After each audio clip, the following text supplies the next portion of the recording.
I promised myself I wouldn't cry. But what we have gone through, it is impossible not to be emotional.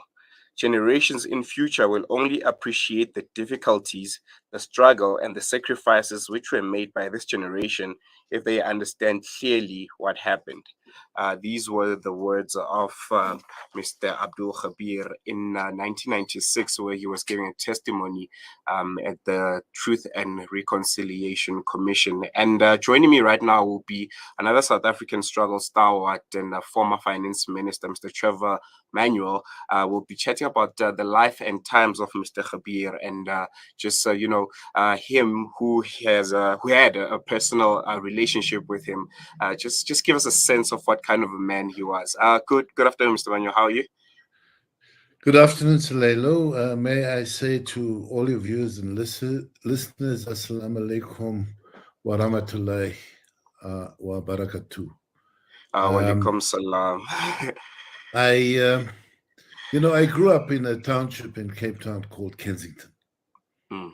And the imam at the local mosque, which is Hidayatul Islam, was none other than the young Sheikh Ghabir. In my early 20s, I was the secretary of the Civic Association, and part of what my job was to get to know all the important people, and of course, members of the clergy were very important to us. And so it was in this regard that I started building a relationship with Sheikh Ghabir. He was called upon to make dua at our civic meetings and so on. And, that was the starting point. At some point, there was a knock at our door, and there was Sheikh Ghabir. And one of our neighbors who happened to teach alongside his wife in an adjacent township of Salt River had told him that the security police were harassing this couple, and he didn't know who the couple was, but he came to knock on the door to find out. And then he discovered it was me, and we had a long chat, and what we had in common was a struggle history, and very important was the experiences that we had as a community of Imam Harun, who of course had been murdered in detention in 1969. So we had stuff to talk about, Sheikh Ghabir and I, and the relationship grew, and at the same time he grew in prominence, and so especially in the Muslim Judicial Council. And when we launched the UDF on the 20th of August 1983, it was to Sheikh Ghabir that the honor fell to do the opening dua at the great launch of the UDF in Rocklands Mitchell's Plain. And that accelerated his prominence even further. And after the launch of the UDF, struggle moved to the streets very, very quickly. And in about 1985, there were fierce battles between the people and the police. And in one of these battles, a young man was fatally wounded. And there was a janazah where tens of thousands of people gathered to this person who had been relatively unknown, but who had died in struggle. And one of the front persons at this janazah, as part of the ulama who were there, was of course Sheikh Ghabir. Now there was an event at this janazah where somebody who was accused of being a police informer was set upon by the crowd and killed.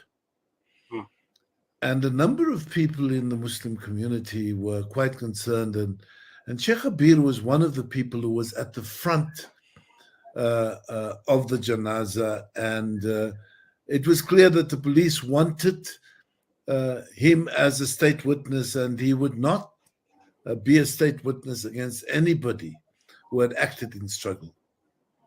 And that was a very, very difficult period in his life because he was then forced to go into hiding first. But, you know, we maintained contact. And frequently it was via other people. And then I was asked to meet him on one occasion. And I arrived at the mosque. And I saw him in the corner of the mosque, and I walked up to him. And Sheikh Gabier looked petrified. And he didn't know what to do when I arrived in the mosque. And I said to him, you know, because we could always speak in the Cape Town patois. And I said to him, Sheikh, wag net so bietjie. So he said, Trevor, is it Jay? And I said, yeah. And he said, but he didn't recognize me because I was wearing a kurta, I was wearing a topi, I had a keffiyeh wrapped around my shoulders. And he said, no, but you didn't come in as Trevor Manuel. I expected Trevor Manuel, but you came in as a member of the Tabligh Jamaat. So I thought this might be a different informer and I need to run. And after that, of course, he went into exile in Canada. It was one of those big prices that he paid. He paid the price for leading the community repeatedly in struggle, but he also paid a price because he refused to testify against the young men who were at that janaza and acted in interest of justice. So, you know, he returned to, you know, our contact then wasn't always as strong because I was moving around, he was moving around. His prominence in the Muslim Judicial Council had risen, which is why, of course, at the time of his passing, he was the life president of the MJC. Such was, and I'm saying, I knew him from the time he was the local imam at the mosque in Kensington. And so when he returned from exile, of course, and after 1994, I'm glad that you quoted from what he said at the TRC, because that was a very important statement. Of course, Nelson Mandela had invited him to become an ambassador, and that was a badge that he carried with great pride, and he was an ambassador to Saudi Arabia. But, you know, I knew Sheikh Gabier, and he had a brother as well, who was also a sheikh. But we knew them as part of a great generation of leaders in struggle, leaders especially in the Muslim community. I think we were fortunate to have a great number of leaders like that who bound the community together. We didn't see distinctions based on the religion of one or another person. We were part of a general community, and I think we did so many things together. You know, we have very fond memories of that period. I think that it's important that I share in my tribute the fact that Sheikh Gabier was a fearless fighter and a student in the search for truth, for justice, and for equality. I think he lived by the word. He was fearless on the streets, but he was also fearless in his khutbahs at the minbar. He was an amazing human being, and so I want to take this opportunity to extend, firstly, to his children, to his siblings, but also to the greater Muslim community, my sincerest condolence. I think we've lost a great hero and somebody who could inspire greatness in so many other people. I pray that Allah will look kindly on him and grant him Jannatul Firdaus. No, Thank you. wow, yeah, he painted such a brilliant picture. But before I let you go, just want to maybe you can share with us a bit of his persona. You know, it was a really difficult time in our country's history. I'm sure it needed a certain kind of personality to be a leader during those times. Would you say, you know, he's because, you know, I've read somewhere that he was a very stern person, you know, especially when it came to issues affecting the community like that. Was he that kind of a person? He was stern in defense of the community, but Mm, humorous in his interactions with the community. You know, one, mm, one of the funny stories, and we had the relationship where between ourselves there could be teasing. I say that the honor was bestowed on him to do the opening dua at the launch of the UDF, and once he spoke a bit, and then he shared some verses from the Quran, and then he wanted to say Amandla, but he was so excited he said Amanda, Amanda, Amanda. We teased him mercilessly about that, like he teased me about arriving in the mosque. But you know, leaders who are genuine leaders are of the people, have that ability to laugh within the community, to laugh at themselves, but always to lead by example. And I think that Sheikh Abdul Gamiet Gabier was one of those who was so strong in his belief system uh, that it gave him the courage and the ability also to have a wonderful sense of humor. mm, mm. And you know, he, you know, you spoke about that testimony he gave to the TRC. How important was it to have leaders like him come out during that time and give those kind of testimonies like he did, and that ultimately led, you know, to our country finally being where it is currently. You know, if one looks at the history of struggles in the Muslim community in the 60s, I think that to some extent Imam Harun may have been a bit of a lone voice. Beyond 1976, you had uh, great leaders like Sheikh Nazim Muhammad, who was the then president of the MJC. You had the Khabir brothers. You had Imam Solomon's, a number of Muslim leaders who rose from the ranks and drew people behind them. And that it was that kind of leadership that gave people the energy. They felt that they could live out their religion because the people that they identified with in the course of their religion, the exercise of their deen, as people would put it, were there with them on the streets as well. And it was that created a very special moment in the history. My own sense is that there'll always be debate about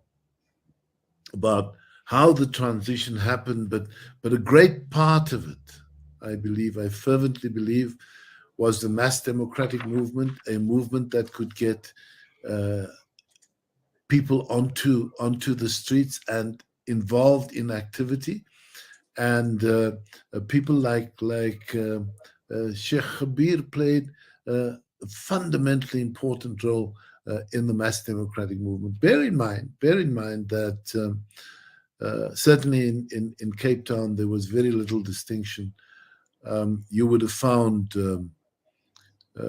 Sheikh Khabir um, uh, speaking in St. George's Cathedral, like you would find people like myself or Alan Busak or others who were invited to participate with the Muslim community. That bonding between leaders made it possible for the community to come together and not see distinctions between ourselves based on religion. Mm. Before I let you go, just how important it is for today's generation to know and understand that beyond and above the leaders that were in the forefront and are well known, there were other leaders like Sheikh was, and for instance, I myself knew really little about him before today, and as I went through the history and read a bit about him, he was a prominent stalwart, and the youth do need to know more about leaders like him. So, Leila, what's fundamentally important is that leaders are recognized in the communities that they serve. Sheikh Abir was recognized in the communities that he served. We can't depend on the press to create our leaders for us. Our leaders must be born of their belief system and in the way in which they use their own belief systems to mobilize people. There still is a lot of work to be done in this quest. I say that Sheikh Abir was fundamentally important, a seeker of truth and justice. I think that we look at life now in 2022, and we say that quest for justice, for opportunity for young people in South Africa, that quest still remains. And we will only deal with it if there's a very strong voice within the communities. Like he was a voice at a difficult time when the risks were very high, the risks of detention, the risk of being murdered in detention, like as happened to Imam Harun. Those were very real risks. Those risks no longer apply, but the need to have local leadership capable of convening people so that we don't become too dependent on government. And I say this as one who was in government for 20 years. We need a voice of the community, and we need to see the local leaders emerge.